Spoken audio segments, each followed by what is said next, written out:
Well, hello there again, friends. Welcome back to the channel. Grab your cup of coffee because I'm Paulie and this is Paulie's Power Hour.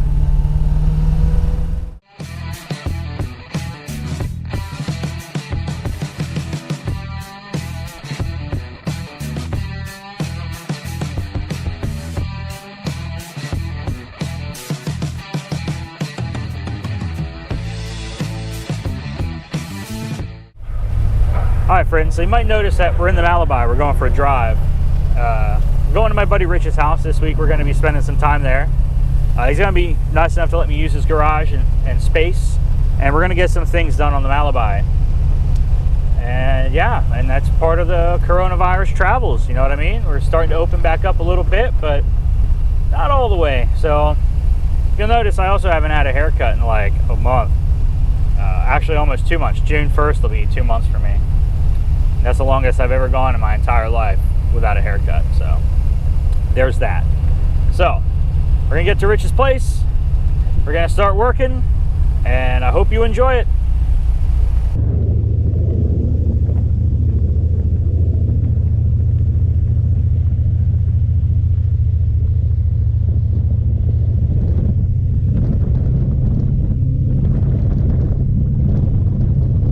So I've had an issue where the headlights, my high beams are the only ones that work. And these are so crappy incandescent bulbs that it didn't really matter. I drive around on the high beams. But I decided, you know, let me look into this. So this car doesn't have a relay like KITT does. It has this switch here to this, and then this branches off to the instrument cluster for the high beam indicator, and then you know, that's it. It goes to the headlights. So this is the high beam switch right here. As I work this, all right, it works that switch. Well, that was bad. Here's the old one. So here's what you got to do. You got to drop the column. This piece goes like this, right, and then it holds the column up, just like so. So you got to drop that. And that's just one of the things that you check off the block. I can check on my little thing now. Alright, so when you put steering columns in, usually I like to leave everything a little loose, right? So I leave these loose, right? You might need to jockey something around a little bit, so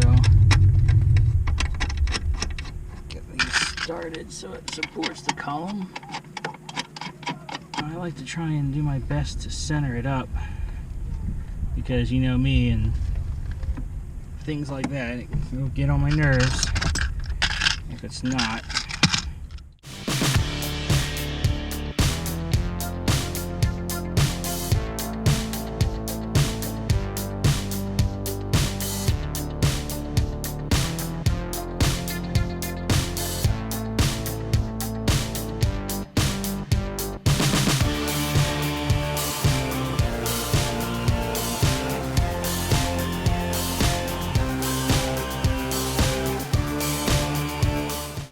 Alright, now that it's all reassembled, let's see what we got. Oh, there we go. Alright, so you can barely see it, but the high beam indicator is on. Now the high beam indicator is off. So now I should have headlights on. And I do. I have headlights. When I do this, hey. And I have highs. Outstanding. Now the car is legal. So for that one, I'd like to thank the guys and gals at MalibuRacing.com. I told them my problem. As soon as I said low beams don't work, they were like, here's a wiring diagram if you want it, but is your dimmer switch bad? And they were right, $17 part, and here I am. Thanks, guys. We've drained the coolant out of the Malibu. We're finally getting rid of this hose. How did it go? I think he's got it in his hand. Nope, it's right here. Finally getting rid of this. Got this coupler here that we're gonna try and we're gonna trim this up and see if we can't get this away from the frame. And then Rich is nice enough to let me use some of this aluminum tubing here to figure this out. Also, I got rid of that long length of hose. That's this here that was kind of tied up to that, and then it went under here, and I figure, yeah, it's got a little bit of a kink, but it's gonna flow better than that full kink that it had.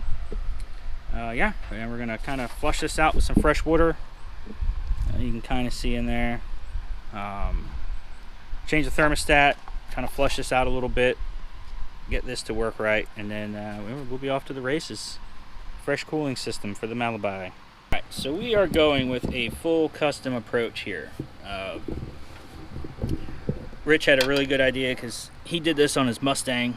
So cut this U-hose, or this U-pipe, and then we got this 45-degree coupler, which keeps it away from the frame rail, thank God. Keeps it away from the idler arm. And then once I cut this down just a little bit, this will sit down here, put another coupler, and we're off to the races. It's a nice custom touch. Kind of like up here, but more better and faster looking. Right? Got my new thermostat. I drilled some holes in it for flow, just like usual. Take this, give it a spray. So I want to rip this O-ring when I put it in, so a little lubrication goes a long way. There we go. Tab, tab, tab, tab, tab.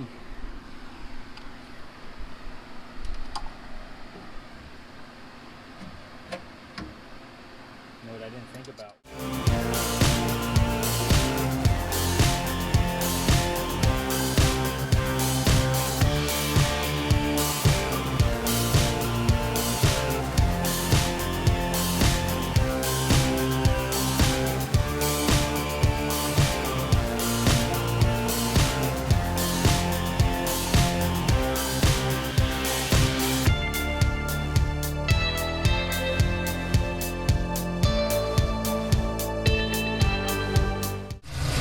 Alright, it's running.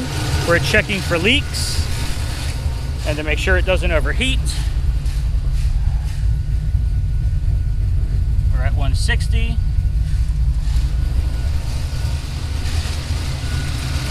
The fans are running.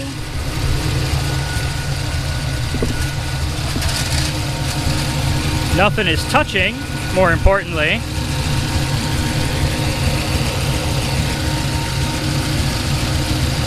It doesn't look like we have any leaks. Now we're on to the next thing.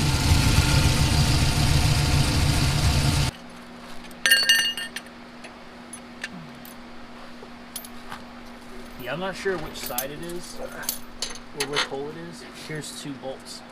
I'm gonna go with the outer one for now. Well, here, let's put the sway bar up and then we'll see where it lands. No, it's the outer one. I'm right.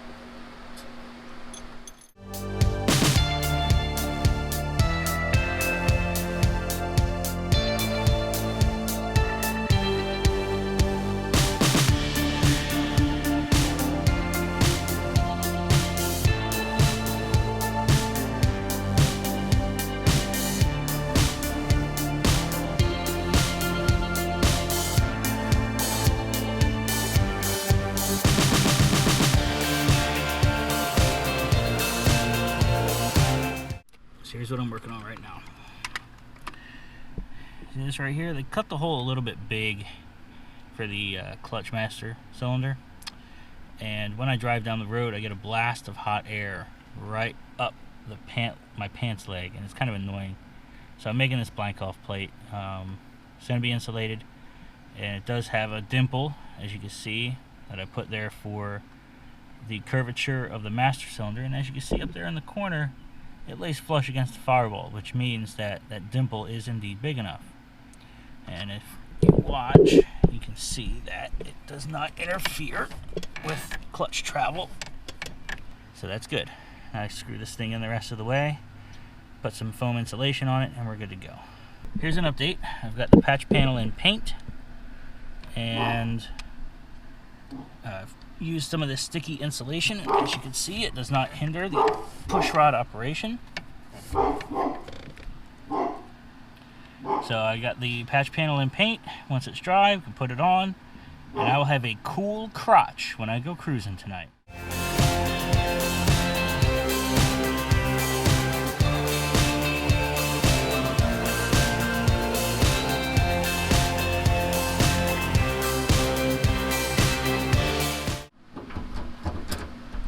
Alright, now since this is a brand new fuel tank,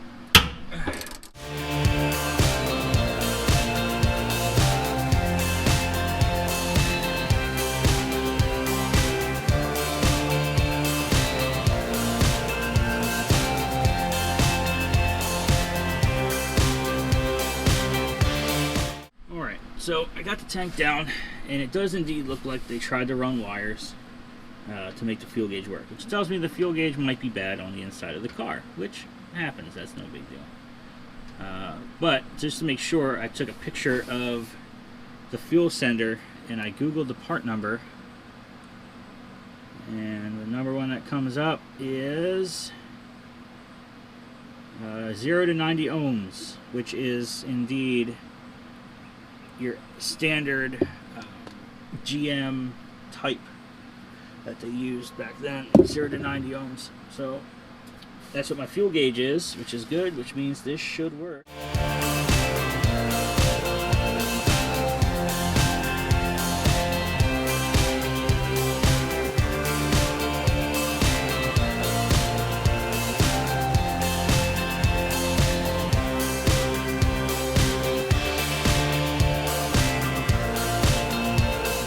On the Malibu, you did see me earlier make a really nice wiring harness, but that all went away because I read that it's better to ground the tank back here. That's the way it does it from the factory. I was talking to some people and they said they always ground it back here, so we will see.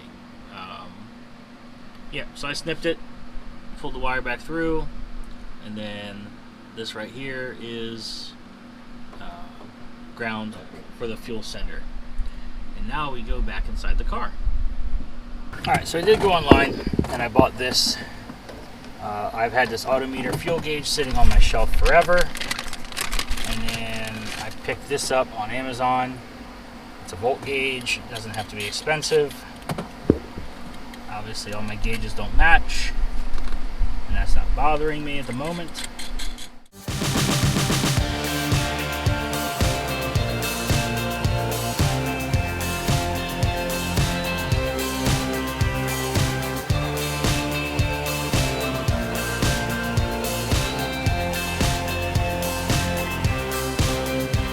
Here has terminals that are like screw on, like nuts and washers and stuff, right? So for those, I usually like to leave myself just a little bit of wire so I can undo it and I can pull it out to like right here, and then I don't have to worry about, you know, messing with nuts and bolts and stuff back here. The Autometer gauge has these spade connectors on the back. That makes life super easy.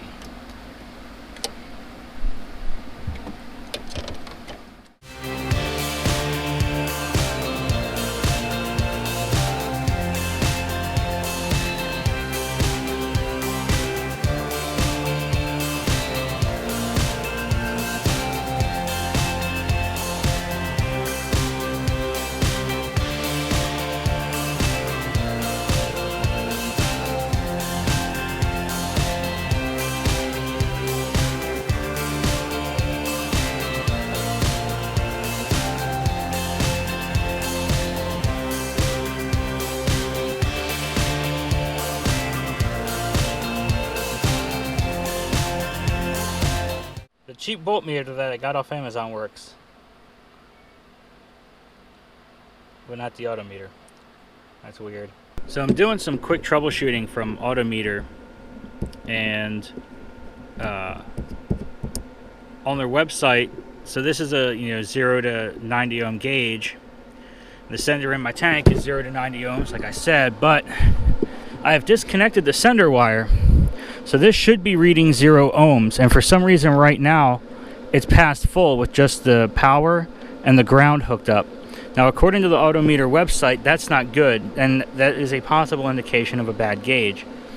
So, oh well, I'll just put gas in it before I go out cruising. And I don't want to drive around with an empty hole in here, so I'm going to clean these wires up, clean up the tools, and then we're going to go out cruising. Well, there you have it, folks. It's actually been a pretty darn good week for the Malabai and I. Let's actually go over some of the stuff that we've done here. So I fixed the lower rad hose. I guess that was my buddy Rich's idea. And it actually turned out really well. I have no contact anywhere. And it looks pretty darn cool. Looks race car. So remember how I said I wanted to fix my reverse lights, right? Well, check this out. So I'm waiting on the connector to come in to hook the reverse lights to the transmission. But Rich, in his infinite wisdom, said, what happens when you put the column shifter in reverse? I said, well, I don't know. So we tried it, and when you put it in reverse, lo and behold, you get reverse lights. So now when I pull into car meets and cruises and I back into a spot, I put it in reverse on the column, I back into my spot, and you can obviously tell the car is stick by the way you back it up, obviously. And when I stop, I put it in fourth to go shut it off, and then I put it in park, and it kind of messes with people a little bit. Actually, let's go to the list. The lower rad hose is done, thermostat's done. Oh, voltage gauge, I can cross that off the list. Fuel gauge, that's gonna stay because that fuel gauge is bad. Headlight bezel I put on already. Brake pedal pad. Yeah, so that's done here, and it goes with my very 70s looking period correct floor mats that were $10 from Walmart. But I did cut this down to put this pedal pad on here because it didn't have one originally, so now it does. All right, let's see. Where else are we here? So volt gauge, overflow tank. I did install that. That is right here. I gotta clean it up a little bit. But now when it pukes, if it does puke, it'll go into the overflow tank. Wiring cleanup, I'm gonna leave that one because I am going to get the pedestals, the terminals that will actually put all this on the side post. That way I can just put a regular side post battery in here if I'm stuck somewhere and I need to. That's my plan. Fix fans. Fans do work. I crossed off fuel pressure to ECU. It is not a requirement. And an alternator charge wire is going to happen when I do the oil or the wire cleanup. And we'll do exhaust leaks. That's going to happen probably next weekend. Fix the glove box. That's like very, very bottom of the list. Headlight switch bracket. So I did find there is a bracket right here that holds the headlight switch and the wiper switch, and mine is cracked, which that happens. Oh well, what are you gonna do? I'm gonna put a new dipstick in it this week and also get the flat blank off plate for the firewall. That's going to eliminate the rest of the HVAC crap that's inside the car. So I'm actually gonna add that to the list while I'm thinking about it. All right, so I've basically been driving this thing around like a daily driver. First impressions, they build a great car. It handles perfectly, it drives nice, the engine has plenty of power, the transmission is smooth as butter, smooth as silk. I can't complain one bit. Just needs a defroster, at least, a heater for the winter time. All that's gonna come later. But you know, just the reason you build a car is to drive it, and I have been driving the crap out of this thing. I've joined up with some local car cruise people, and we go all over the place. And that's how you figure out where the weak points are in your build. You build your car, you got to drive it, and then that will tell you what is wrong with it so you know how to fix it. But I'm going to continue to drive this thing everywhere, and it's going to be a blast. So get out there, drive your cars, drive your projects, enjoy them. That's what they're there for. And you can go to a beautiful scenic area like this. Look at that. That is gorgeous. So get out there, explore, drive your projects.